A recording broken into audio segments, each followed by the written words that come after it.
Hi, hello, and welcome everybody. Before I get started, can I get someone to confirm my audio that you hear me just fine out there? That would be amazing. And feel free to use the audience chat as much as you would like as well.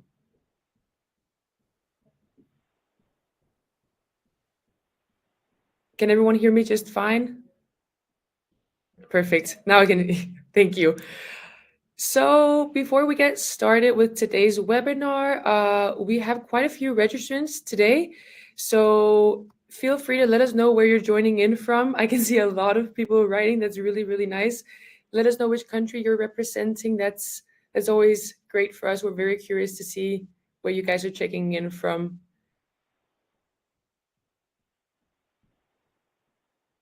It's so nice to see so many people. We're going to be talking, or Jakob and Anders will be talking a whole lot about data locker placement and amounts, nonetheless, in mappings today. So great to see so many people from. That's a lot of people from both Europe and the US and the rest of the world. That's so nice. So feel free to use this chat for any general questions for the webinar. The guys will do their best to try to answer these questions as we go along, and then they'll save something for the Q&A as well. So if you see that your question hasn't been answered, they're just gonna address it later on in the webinar in the Q&A session. So I won't be doing too much of an intro. I'll leave it to the guys. So give a warm welcome to Jakob, as I think most of you know, and for the very first time, our VP Commercial, Anders. Thank you so much, Frederica. It's so nice to be here again, and nice to have you along, Anders, for the first time. Thanks for having me. Yeah, Really a pleasure to be here. And absolutely. Welcome, everyone. So be nice of him. He was a little bit nervous before we started. No, I'm just kidding. So be kind to me in the chat. Yeah, absolutely. But welcome, everyone. It's nice to see so many countries and companies represented here. It's really one of our favorite parts when once a month we give these webinars and we share some of our knowledge. So today we're going to talk about temperature mapping in GxP and how to do data logger placements. That's really one of the things that a lot of questions we get from our customers, from people around that we interact with. So we're very excited. So just briefly, who are we in today? My name is Jakob, and I'm the head of quality here at Eupry. I'm also one of the co-founders, so I've been here since the very beginning. And I deal a lot with our customers in trying to find out what's the right solution, what's the compliance requirements, and especially what are the requirements in terms of mapping. And together, as I always said, with me, I have Anders, who's our Vice President of Commercial. working with our customers, trying to find the right solution and try to find the right fit. And he'll also be your voice today. So if you have any questions or comments along the way, don't hesitate. And he will ask all the questions on your behalf, and maybe we'll pick up some down the line. Yeah. Yeah, VPC is my title, so I guess that's Vice President Concierge today. Concierge. I'll do my best to guide us through this Yeah. and get the best out of our quality expert and quality backbone in Eupry for sure today. And what a great representation of people from all over the world, Canada, US, all over Europe, Pakistan, Kenya, a lot of African representation as well. So it's really a global audience we have with us today. That's amazing. Yeah, and as Frederica mentioned, if you have any questions along the way, don't hesitate to put them in chat, and we'll try to either put them together to the QA session or take them along the way. But first of all, what are we going to talk about today? First of all, we're just going to touch base on the mapping process. We're not going to deep dive into the entire process, as we have a lot of webinars already that describe that in further detail. But the main focus of today is basically how to place data loggers during a mapping study. As I mentioned before, this is really something we get a lot of questions about, especially when starting up. If it's something that's new to people, there's a lot of questions, and I think that's one of the main reasons might also be that the regulatory guidelines are not very specific on how to place them, and there's a great deal of harmonization going around the world, but still there are local traditions, I would say, that sort of plays ghosts in the closet and in terms of finding out what is the right approach. We're going to present our approach today, basically how we view placement from either a risk-based or a standards-based placement, and then we have some practical examples. So is it fair to say we're going to get quite low practical, like when looking through your slides, Jakob, in the second half of that, so leading up towards obviously the second half of the webinar here, there's going to be very tangible stuff on actual placements and what to look out for. So exactly, we have 3 different examples with us today, and then a fourth bonus example if someone asks for it. That's going to be truly interesting. But first of all, why is it interesting? Why would we talk about it? And I'll hand it over to you, Anders. Yeah, and this is really just 2 brief slides to say what is our background for actually talking into this topic. There's a little bit to highlight on the compliance levels we operate with, both on ISOs, the good old Part 11, etc. In short, we've been in business in Eupry for a little bit more than 10 years, started by you and 4 fellows from the Technical University here in Copenhagen. We have an NPS, so customer satisfaction score above 60. So I think that tells us, in all modesty, we're doing okay with what we're doing. We have countries and alive in and alive in more than 50 countries at the moment, in 6,000 locations, having about 25,000, getting close to 30,000 loggers live at the moment, and do 4 billion annual measurements. And then we are, I think that's always a fun fact to put forward, we are the 3rd largest calibration lab. I think I overheard you say that someday, and I've kept quoting that in Europe at the moment. And then there's a bit of selection on who we're fortunate to help out in everything temperature compliance today. Yeah, absolutely. Yeah. And what is it actually that we do? Yeah, well, one graphic we like to put forward for this is it's basically a unification of validation, mapping, monitoring, and calibration that in an ideal world should basically make you not afraid of the audit, but really look forward to it, making sure that you are as close to the guarantee of being compliant. There's no guarantees, but we can get you really close in this mix of a digitized and an automated solution. When you put those things together, that's when the more, let's say, top level conversation on board or executive level around total cost of ownership, efficiency, global scale of operations, these things becomes really interesting, where it's a lot more than just temperature compliance, but really that's what it's about. It's an enablement of a whole business and an industry as such. So these are the things we're trying to combine, right? Yeah, agree. Yeah. And that's also why it makes sense for us to talk about this topic today. So we deal with a lot of different clients. So today we're really going to present some of the findings, some of the typical questions that we get out there when we perform or we rent out equipment to perform temperature mappings. So let's get started. First of all, I would love to... Can I shoot something in on questions? Yeah. So there's already some comments going on, and we have all the countries highlighted, but please just shoot the questions in, either in the chat or in the specific function for it. If you want to be anonymous but still put in a question, you can actually email it directly to me, and I'll do my best to highlight it. That would be abu@eupry.com. Absolutely. Yeah. Yeah. Great. Thank you very much, Anders. The concierge service. The right concierge there. service. Go ahead. Yeah. Thank you so much. So first of all, I would love to touch base just on the mapping process, just to be on the same side. So often, one of the items that I believe that the regulatory guidance is not really sharp on is how does mapping play into the role of process validation. So this would be a typical V model validation for, let's say, a warehouse. Today we're going to talk a lot about warehouses because they are a good example, because they're large enough that you can actually see the differences in placement. But this can be applied to freezers, walk-in rooms, whatever it might be. Either way, we would have the typical specification phase on the left here, and then on the right we would have our qualification phase. And typically installation qualification, if we're talking a storage process, would be to ensure that doors, walls, ceilings, evaporator systems, and so forth are installed and functioning. That's not really part of the mapping process, but what is part of the mapping process is the operational qualification and the performance qualification. So keep this in mind, that when we're doing mapping, we're actually trying to ensure both that the system operates as it should, but also that it performs as it should. And to have this as part of your reporting, as part of your protocols, really shows the auditors that you know how this plays into role with the process validation. So without using too much time on this, the mapping process, we would normally split that down into 3 steps. We'd have the protocol where we define what strategy do we use, what are the requirements that we're testing against, and in that also how many loggers and where should we place these, what's the rationale behind placing them, the mapping strategy, and so forth. We would have the execution phase. We actually go out and collect our measurements. And then finally, we would have the reporting phase where we conclude our findings, we analyze the data, and we determine whether there are any risk areas or whether we are conformant or not. And we do, as mentioned before, have some separate webinars on this topic specifically.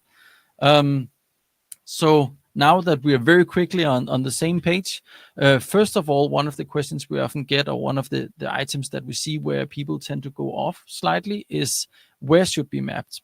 So we like to define something we call a usable volume. So in the figure on the left here, you see sort of a very rough markup of a warehouse, but often we see mapping strategies where you would map the entire space without really thinking about where are products stored. And that's actually quite a crucial part of defining your mapping strategy. So on the small figurine here on the right, we've basically said, okay, we have 2 areas of shelves. That's where we should map.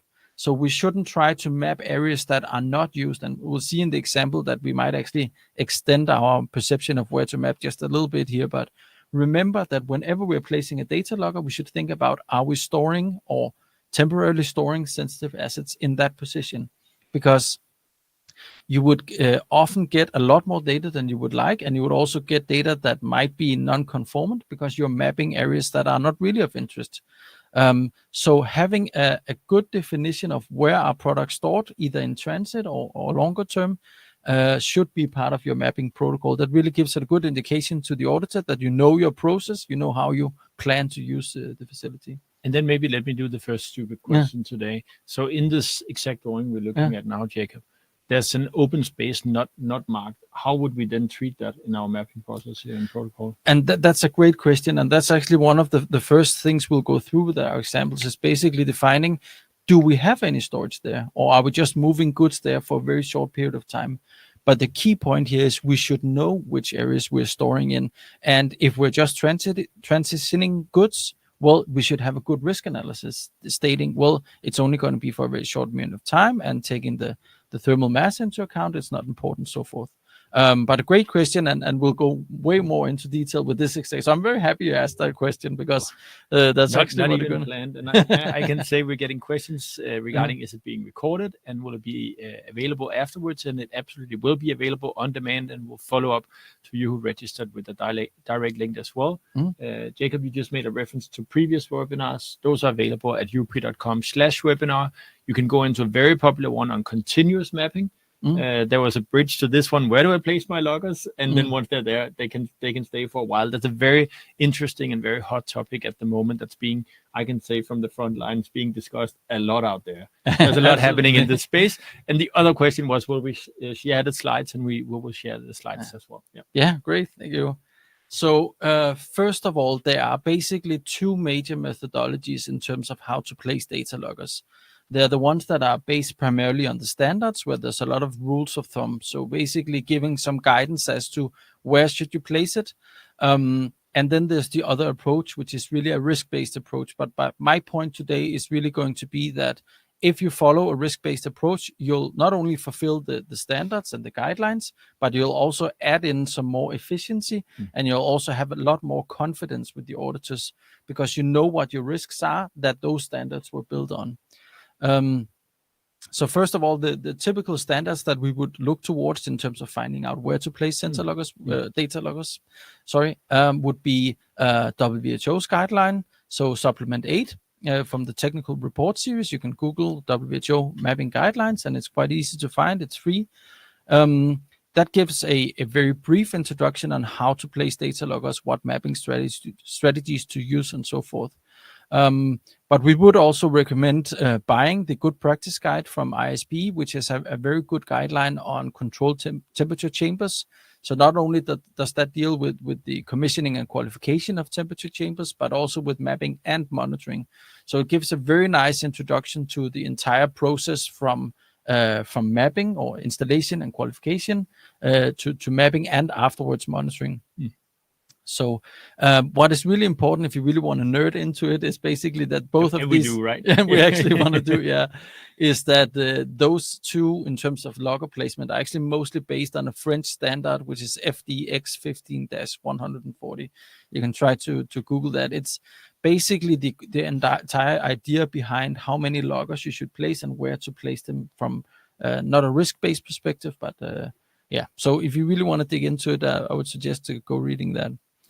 So first of all, if we were to place based on the standards, if you look through the standards, there are some guidelines on how to place them. And those would generally be that we should place sensors in the corners and in the center of a volume. That's a direct link to the French standard, saying if we are to achieve certainty in the fact that we have the same temperatures all over the space, we should cover the outmost positions, and we should at least cover the center of the volume. It does, however, also have a requirement saying, okay, if your volume is very large, we can't consider those the only points. So WHO has some general rules of thumb saying if it's a small room, it should be every 10 meters, but if it's a large room, it should be every 30 meters in length width. And height, it would be in 3 positions. We have some more examples on this. ISP goes even further and says every 9 meters. I have yet to see anyone do it for a large warehouse with every 9 meters. That would be thousands of sensors for a large warehouse. But the general concept is the same. You should have equally spaced sensors that tells you with a great deal of certainty that you're monitoring the entire space. And let me just call you out for some like real household rule of thumb across all of the mappings we're seeing. What's the span of number of loggers we have out there? Just to give a reference here in the middle of all of these more elaborate guidelines. Absolutely. I mean, say if we start from the smallest unit we could imagine, so like something like an incubator or fridge, we would either talk 9 to 15 sensors.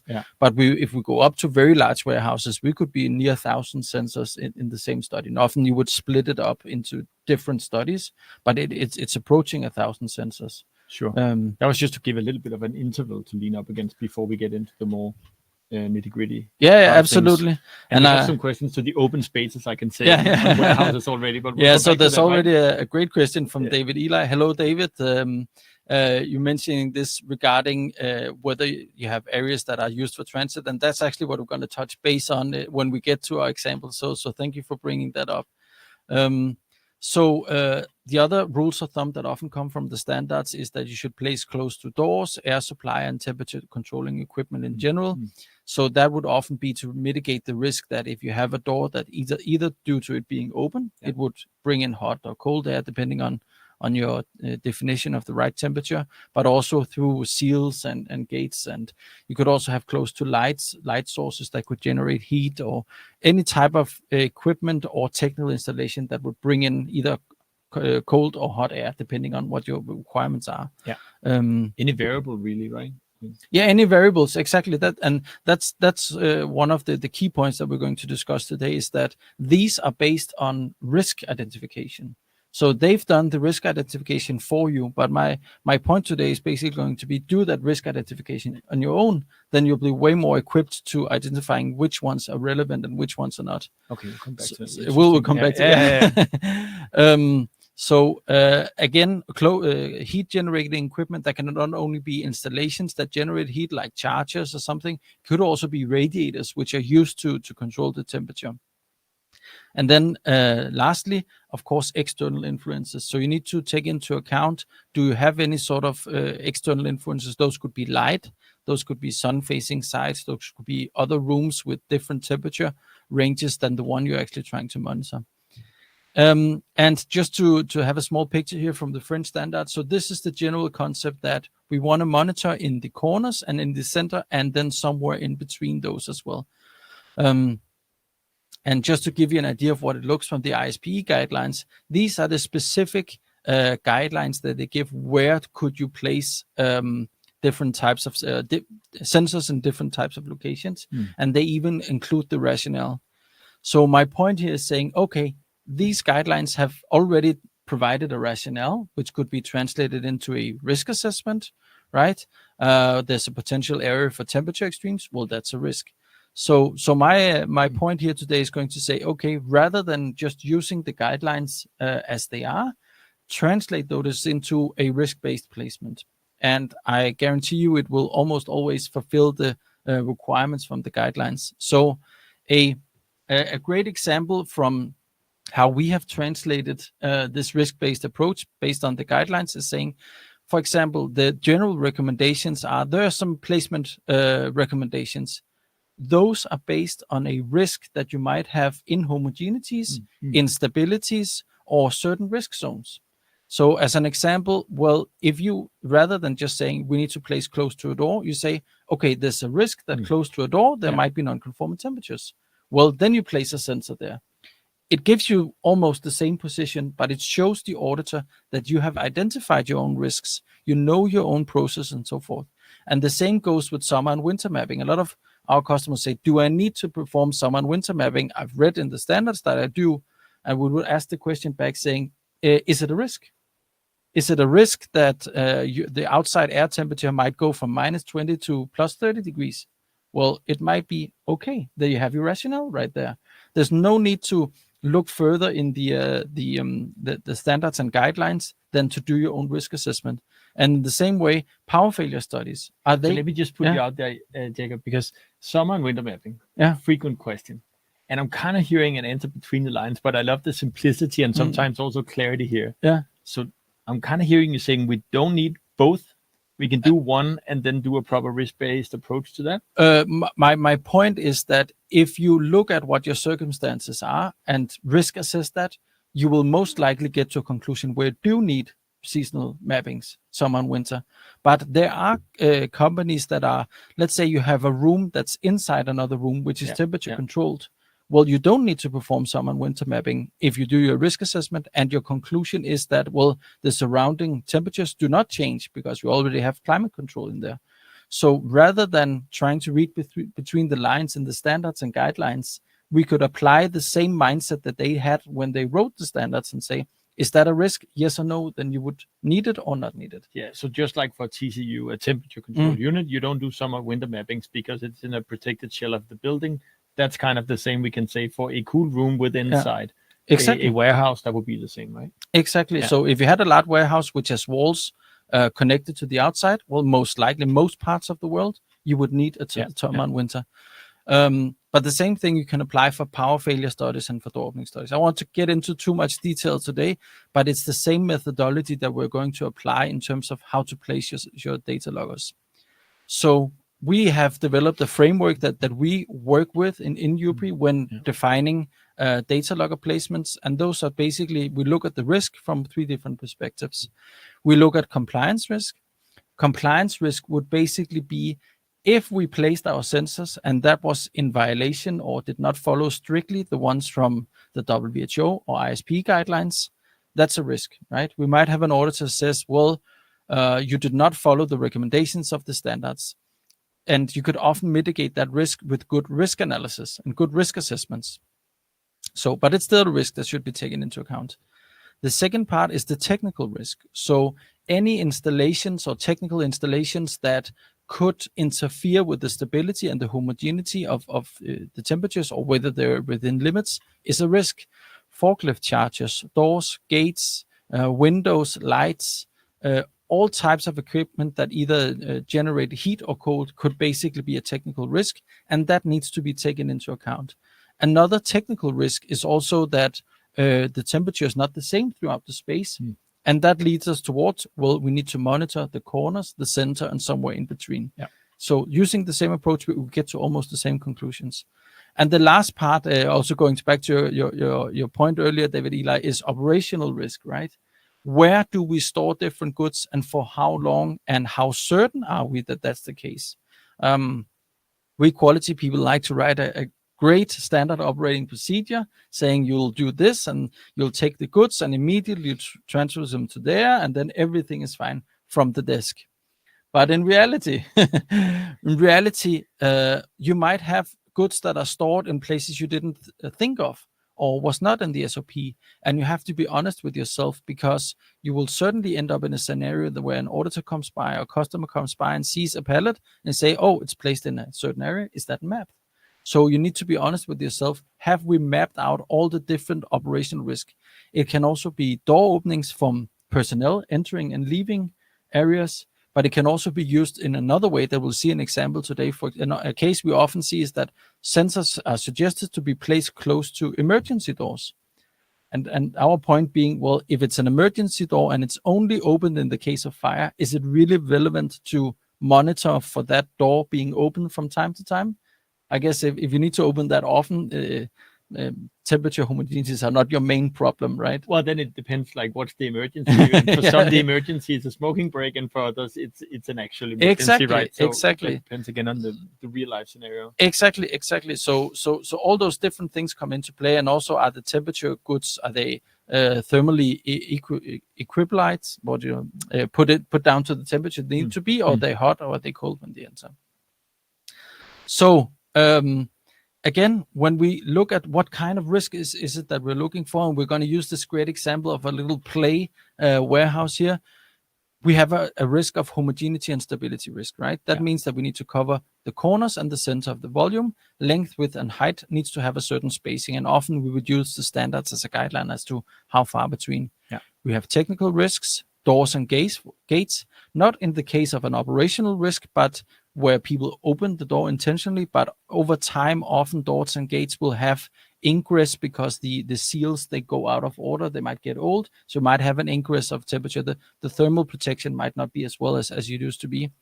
Lights, today with LED lights, it's not as big as a problem as it used to be, but you have HVAC airflow. So if you have a cold storage and you blow in the air from the condensers, that might be colder than what you're expecting the general temperature to be.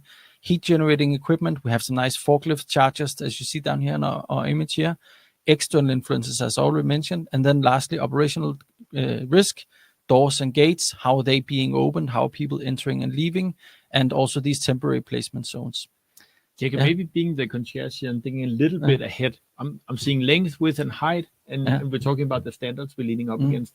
I think maybe do we have a poll we could pull out? Because we've actually prepared a calculator for this to give an indication of how many loggers would you need.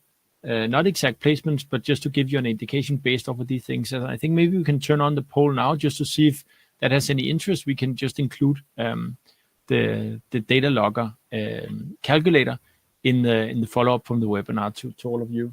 Yeah. And then you can continue talking, and that will actually be a segue into a little bit more on placement, right? Absolutely. Cool, thanks. So first of all, I would just like to, we often get questions as to what are external influences. Is it really important? And I love this picture because it really shows that there can be a huge difference in the external influences, for example, from sun-facing sites and not. So often we would see that there's large variations in external influences between summer and winter, and that's where we need to take it into account. It also means often there's a great difference in the risk related to door openings. It does make logical sense that if you open the door during the summer or winter, it's two totally different scenarios. And also during power failures to some extent. So if you have we often see this, that when we have a large warehouse, that the Danish summer or large parts of Northern Europe, the Danish summer is winter is the same. The same. You only need one mapping. But also, if it's 20 degrees outside and you have ambient storage between 15 and 25, it really doesn't matter. But either way, it's something that should be taken into account. So now we're getting into the good stuff. So we have three examples from our little warehouse here. So we're seeing a segment of our warehouse down here, and we'll try to first of all do what I call a process mapping. So exactly finding out what are the processes surrounding this. And we do see scenarios where it's a brand new warehouse or a brand new fridge or freezer or whatever it might be, where you are not absolutely sure on how you're planning to use it. And the idea is just to get a best guess. But remember that when you're testing for a certain process, and if you change that, often going up in usage, so I expected there to be 10 trucks a day coming in and out. You test that and you define your whole mapping strategy based on that number, and you go to 100. Well, you might need to do a remapping. So be a little bit strategic on this. So first of all, just bridge that to a question from Francis Jimena, who's asking, if you decide to store products in the empty space, do you need to do another mapping? That's a really good segue to this exactly. So that's a really good question. So yes, there's always a consideration of how long time you plan to store something. So when moving goods, like when they're moving from A to B, often you do not need to map those areas if it's reasonable sized packaging. I mean, remember, we're mapping everything from incubators where the product is basically a petri dish. Then it's going to matter. But if you're talking large pallets with goods on, often it's not going to matter that much if you're using, let's say, a minute or two moving it from A to B. But if you have anything more, you need to take into account the amount of time and how sensitive those goods are. So it's really so covering both the question from Francis and from David Eli earlier. Yeah, exactly. In the case that you either expect warehouse personnel to in real life end up storing there, or you think you might end up changing your SOPs and your storage, you need to take that into account for your initial mapping, right? Yeah, so we could always go back to the standards and guidelines. It's very clear that in the GDP guidelines, for example, it's very clear that if you store any medicinal products in an area, that area needs to be mapped. Yeah, it's written black on white. So it comes down to the definition of storing. And basically, but that's actually the first thing we'll often do is say, so in this case, exactly, we actually do have a temporary storage space. So often what we see in warehouses is that we'll have a truck backing up, you'll have the air cushions tightening in, the doors opening, and then you'll quickly empty this area for storage goods, right?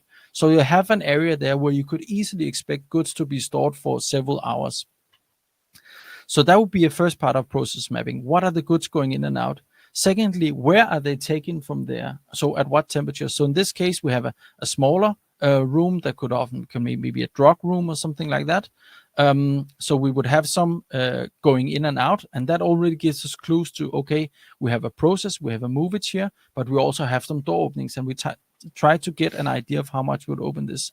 Secondly, we'd have a larger amount of goods being stored for more long-term storage in here. So we start to get an idea of where are goods moving in and out, where are people moving in and out. So in terms of another operational risk is, where do people leave and enter this room? So I've drawn in the small arrows here to indicate, well, we have trucks going in through the gates here, but we also have people leaving and entering from office facilities, from other adjacent rooms, from staircases and so forth. So these are the areas we should be concerned about from an operational standpoint. And then lastly, as I mentioned before, we should define our usable volume. Yes. So exactly based on our knowledge of where we plan to store long term, on our operation, which areas are our usable volume. So in this case, because we know, or we have a reasonable idea that products are being stored temporarily on the floor here on pallets, that is an area we need to map. The smaller room on the top we need to map, and the large shelving area we need to map. I mean, of course, it goes down to an independent evaluation, but the transit areas here, we've defined that as we don't need to map those because we expect goods to be there for a very short amount of time, and we're dealing with very large products. So hopefully that answered some of the questions along the way. I hope it did. Otherwise, just throw in at least give us some another feedback. chat. I can just give an update on the poll. We have a massive 95% saying thank you to the calculator. So obviously we'll include that. And maybe Jakob, now seeing that we have a lot of interaction on the poll, I believe we have another one, which is how confident we are in our data logger setup or placement. Maybe if you would turn that one on, I think it would be interesting to just get a sense of the audience today, how confident they are in the placement. Terms of the placement strategies. Yeah, I think we have a poll going.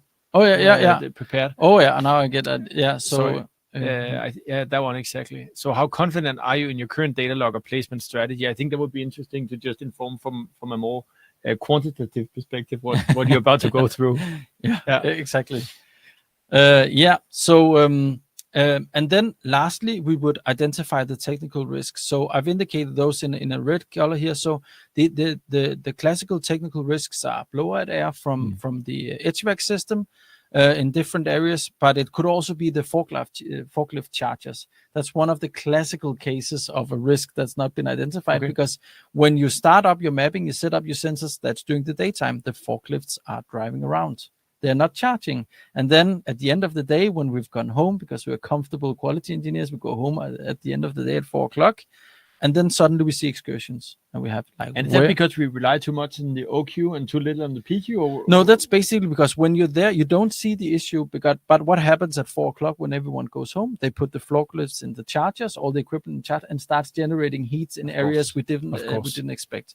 So take that one with you. Just short, like bullet form answer. Are there any other like common mistakes we forget in this? I would say that there could be some sometimes we see windows not being covered. Okay. Not only in risk assessment, but also like physically being covered.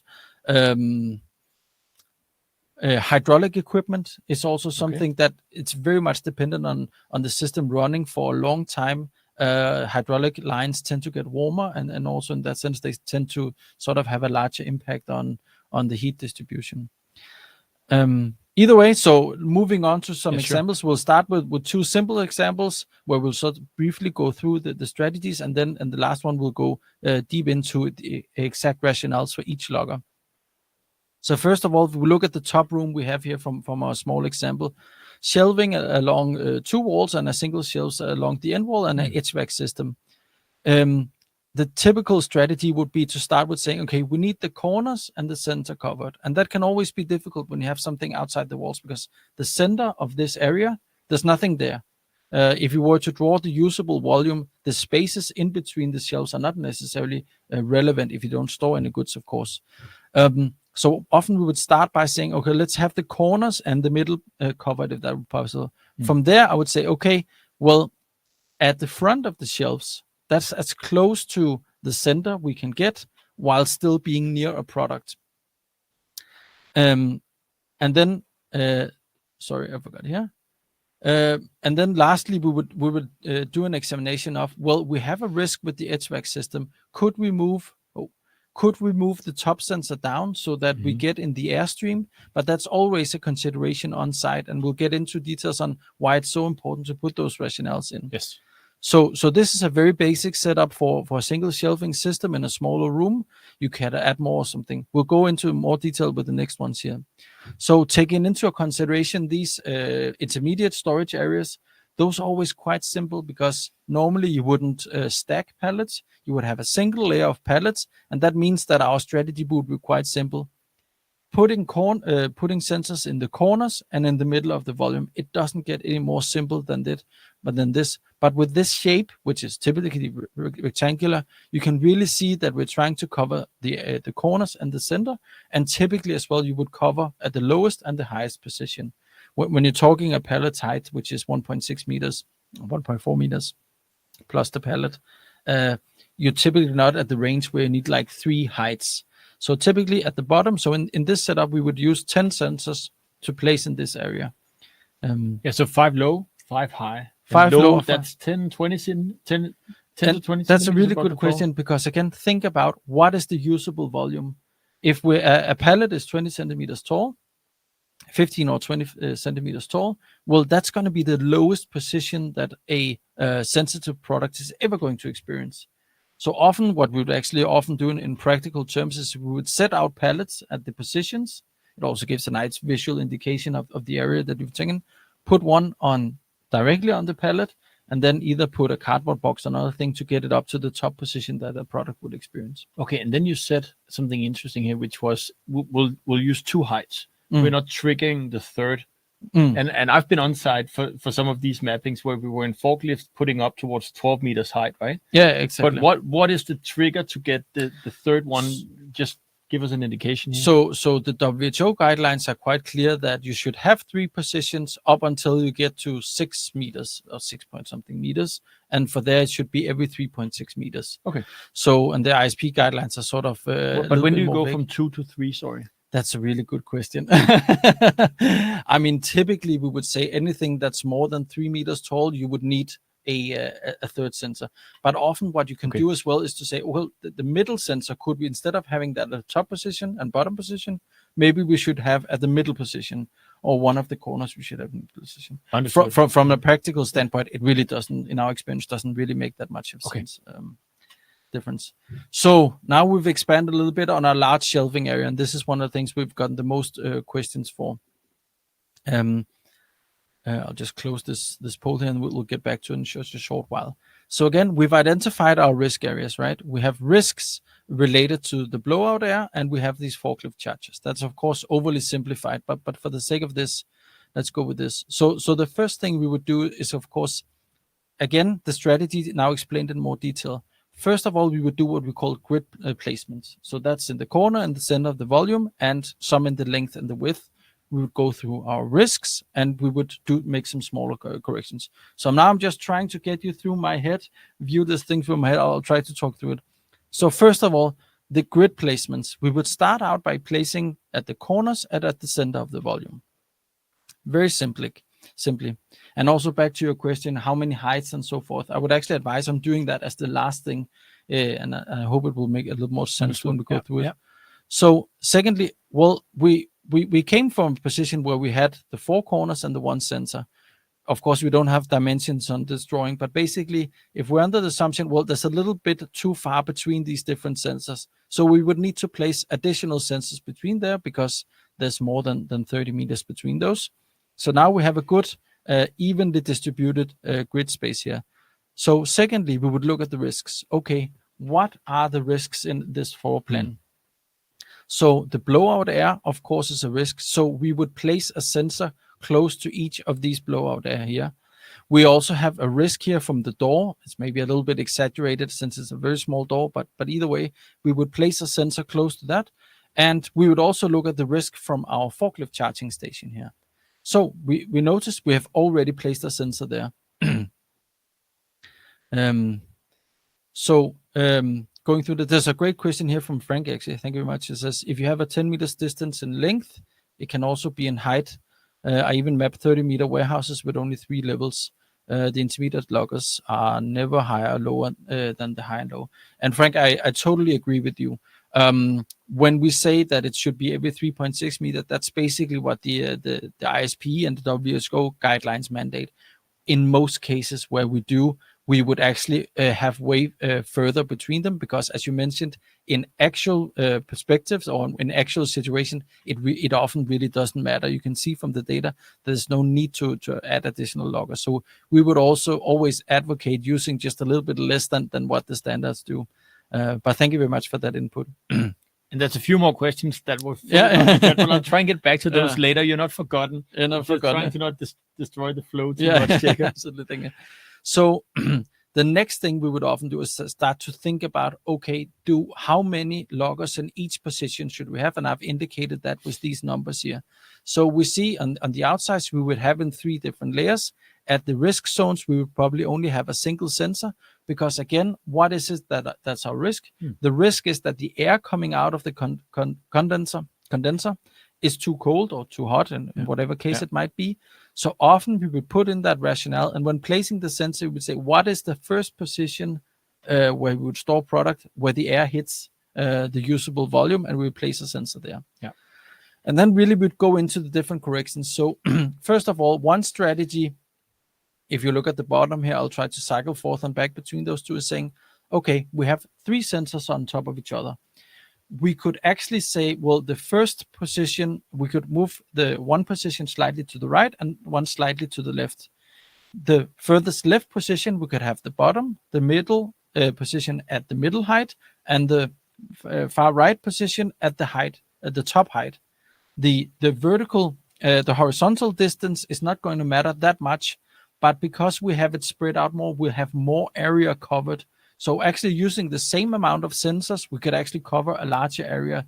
And because we don't know what the greatest risk is, whether that's closest to the floor or to the ceiling or the middle, we could actually cover a larger risk. Another approach to this is basically what I'm doing at the top here. So saying, okay, we might need some loggers in between here because there's more than 30 meters between. So the obvious idea would be, let's place 3 sensors to the left and 3 sensors to the right. Well, often what we tend to do in order to optimize on the number of sensors is say, okay, what if instead we take the center position, we'll leave that as the bottom position and the top position, and then the 2 positions in between, we'll leave that in the middle position. Now you'll kind of have to use your 3D imagination here, but basically we come to a situation where we'll get a diamond shape. If we were to look against the wall, we can often easily put in the rationales that having positions that are horizontally spaced evenly, but vertically spaced a little bit between the fire and alternating between high and low is a really good idea. So if we do that on all places, this would sort of be the situation that we end up in. And then,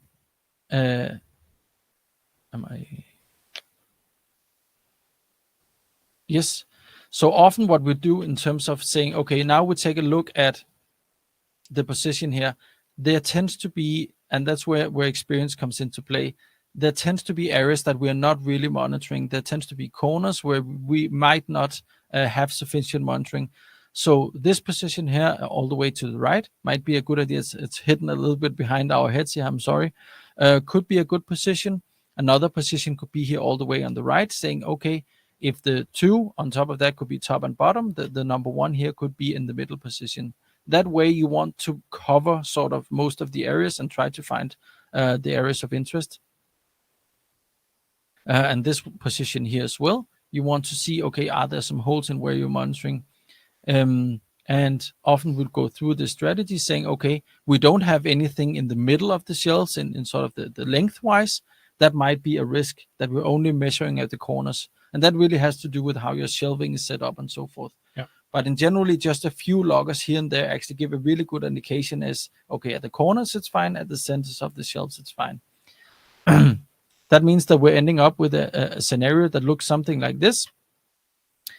So rationales. So often we Can have... I jump in a few absolutely. Comments and answers from the chat? There's Hayat Belhaj, who's asking if they need to map a freezer room of 30 square meters, 5.5 meters height with goods which are there for a short period of time. And I guess that loops back to what we said earlier. Well, if it's for very short duration, it's part of your SOP. Yeah, maybe you don't. But if it's part of so fixed operation, you probably do, right? Yeah, I mean, it would always come back down to, can you justify that in quote unquote short amount of time influences with the stability of the products, or in ever how that temperature affects the products, right? Yeah. So sometimes we do see customers having performed like a thermal study of their goods. So saying, okay, if I place a sensor in one of the, let's say it's vials, Yes. and I place it for 30 minutes outside the specified temperature, does it really affect the product? Because remember, what we're trying to measure the temperature of is the product. The air is just a really good indication of what the product might be at some point reminder. in time. And then there's a good follow-up on that. The warehouse is 800 square meters, 5.5 meters height, divided into 2 cold rooms. How many sensors? And the answer will be, try it out in the calculator. We'll share in the update. You can type in all of the dimensions and you'll get a really good indication of the number you need. Exactly. And as we also mentioned in this calculator, often you'll start out with a number that's based on the standards, and then you'll reduce from there, starting to say, okay, can we reuse some of these positions? Can we subtract where we have a lot of repetitivity in sort of the building structure and so forth? And then, of course, we have experts ready for these things. So if you want a more custom and actual answer than just the calculator, that's the quick follow-up. We're here to help you. Yeah, absolutely. So moving on to some of the last parts here, rationales. And that's really a place where you get to communicate the risk assessments that you've done. So often what we like to do is say we'll have a series of something like 3 to 5 different rationales. Those are the risks that we identified and where we place sensors in order to mitigate those risks. So we'll say grid, those are the sensors that we place just to cover the area. Doors and gates are sensors that are close to doors and gates because that's a risk, or airflow. And then a really good strategy can be to either write this on the floor plan you make or in a list of sensors and placements. What that allows you to do is that when you get on site away from your cozy office and you're there close to let's say an air outlet, and you say, well, it's supposed to be here on the map, but actually if I move it 2 meters to the right, that's actually where the air is hitting. So when we provide protocols, we would always say that there's a hierarchy of where to place the sensors. The top hierarchy in that hierarchy is the rationale. You should always try to satisfy the rationale because that's a risk you wanted to mitigate. The second is the text you use, and only the third one is the floor plan, which can seem kind of counterintuitive. But remember, when you put in your rationales, it's because there was a risk you were trying to mitigate. So there should be a level of freedom for the technician on site to place it so that it satisfies the rationale rather than where the dot is placed on the map, so to say. So we would place grid lockers and doors and gates, and eventually we would place airflows. That basically allows us to communicate again what risks did we identify and try to mitigate. So this is what we'll end up with in this small example here. In terms of being able to answer a lot of the questions, I'll skip forward in terms of some of the common pitfalls that we see. And the 3 topmost pitfalls we see is not providing rationales for placement. Yes. Saying, this is where we place them, and the auditor will ask, okay, why? And the rationales are really your helping hand here because you made those thoughts and you had those risk assessments. So write it in the protocol. I was almost about to. I really like the reference here to when we were all in elementary school and in math, and maybe you got the right result, and then they asked, how did you get to that result? And maybe I weren't able to answer. Probably you were. You were the technical student, right? Yeah. But we need to have the rationale. We need to have the calculations. It tells the auditor or the author or the person reviewing the document why you chose, and it gives you the line of thought. The second is not having enough process knowledge, and it was mentioned several times before. Well, we thought that we didn't store anything here, but we did anyway. Well, you need to map that, and that becomes a finding, could essentially become a finding. With 5 minutes left, I know there's one more poll I would love to run. Can you just go back to the previous one, and I'll just give you an insights on the results. So 30%, so around 1/3 of you are very confident in your data logger placement strategy. 39% is somewhat confident. 25% know you need to improve it a bit. And then 7% is not confident at all, just to give you that feedback on the poll. Yeah. And we actually have more than 50% of the webinar participants answering. So it's a pretty valid little study we're doing here. Yeah. But could we turn on the one with the educational part and the course on what we're talking about here? Because it's actually popping up in the chat how you can be educated in this. And I know it's a little passion point or passion child for you, so that would be interesting to just light that one on before. Yes, absolutely. Thanks. And then lastly, before we get to the Q&A, one of the things we see is you don't have a good of traceability between your requirements and what you're actually testing. So what are your temperature limits? How large excursions do you allow? there should really be a good traceability between that and the actual test methodology and the test scope. So without further ado, we just have time for a few amount of questions here. I can see the first one here from John saying, how high are you suggesting each number 1, 2, and 3 from the ground? Really good question. The number 1 and number 3 are very easy to answer. The lowest position should be the lowest position that a product will ever be stored. So if you're having products stored on pallets, that will be a pallet height. The top position should be the highest position that a product is ever going to be stored. So if you have pallet shelves, it will basically be the height of the top shelf plus the pallet plus the maximum packaging size. And then the middle position should be somewhere in the middle. Yeah. And if you have more, you can, but the top and bottom positions are always the lowest and highest possible position. Let me take one from Janelle Thompson, who's highlighting one we get a lot. How often should you perform a remapping if there are no changes to the form, fit, or function of the freezer?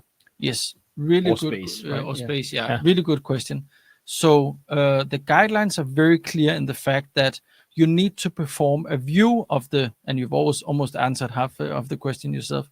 You need to perform a review of if there's been any operational changes or technical changes or any maintenance or so forth to the system, be that a small fridge or a very large warehouse. So you need to perform a review and do a risk assessment.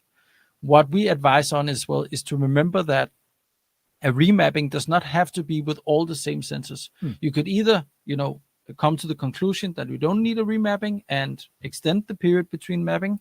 You could do a full-scale mapping because you just want to be safe, or because you assess that there's a need for remapping. But there's also something in the middle, which is just testing out different areas that were close to being problematic from the last mapping and seeing whether those has changed.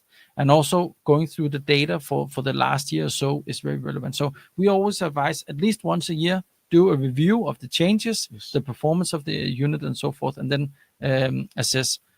Besides from that, most companies tend to go for a period of time that's a maximum of 5 years between remappings and at most 3 years between remappings. And then a slightly associated one from Julio Cesar. How long the thermomapping process should last? A really good question again, and it really comes down to your understanding of your processes. So first of all, as a rule of thumb, we should start there. For fridges, something like 24 hours, that will give you all the variations that you need. For large warehouses, we would normally say something like at least 3 days, preferably 7 days. Often because it's not a huge job to just leave sensors in there. But again, it also depends on if you're doing the initial study, something like 3 days often gives you all the data that you need because it doesn't change that much. But if you're doing a performance on an operational warehouse, for example, it often makes sense to extend that period to maybe 2 weeks, because then you're sure to get all the operation that could happen, and you will get data. And plus, it doesn't cost anything just to leave sensors in place and then do a data analysis of 14 days rather than, let's say, 3 or 7 days. And then maybe let me connect that to a question that came up from Kudugu Tonde. I hope I got that pronunciation right, which is, what about the monitoring that comes afterwards? What can we do about that? That's a really good question. I'll answer in short terms, so I could speak about this for a whole webinar for sure. But basically the concept behind, or the idea behind a temperature mapping study, is to find out where is it worst, either, and we typically define this by a cold spot or several cold spots and one or more hot spots. And we'll place a sensor, at least at the bare minimum, to place a sensor in the cold spot and the hot spot. And the idea behind this is that, well, if the whole warehouse gets colder, the cold spot would be the first place we would notice that, because it gets cold the first, and vice versa with the hot. Besides from that, the ISP has some very good guidance on saying, well, there are other risks that you could run. So near doors and gates, you could also place some, and typically we would place a few more. As a rule of thumb, typically for fridges and freezers, you would place 1 or 2. And for large warehouses, it would be something like 30 sensors, or really depending on the situation and how well it's performed. And then from a products and services perspective, I can only speak on behalf of Eupry here, but we would have the same hardware actually stay in place. It would be the same and that hence the model. We saw the circular model in the beginning. It's actually the same product that does the mapping, that also stays for the monitoring, and that's part of the very, very smooth calibration process, you could say. So that there's some ease of operations, like we talked about, if that's a perspective. I can see there's pretty good interest in the education, but only if it's free or if it's slightly paid. That's the majority of the answers. And maybe let that be the segue to you, Jakob, to round us up. This webinar was certainly for free, but we hope it was also very valuable for you guys. I did my best to guide you through all of the amazing knowledge you possess, and then I get to talk to you to wrap us up.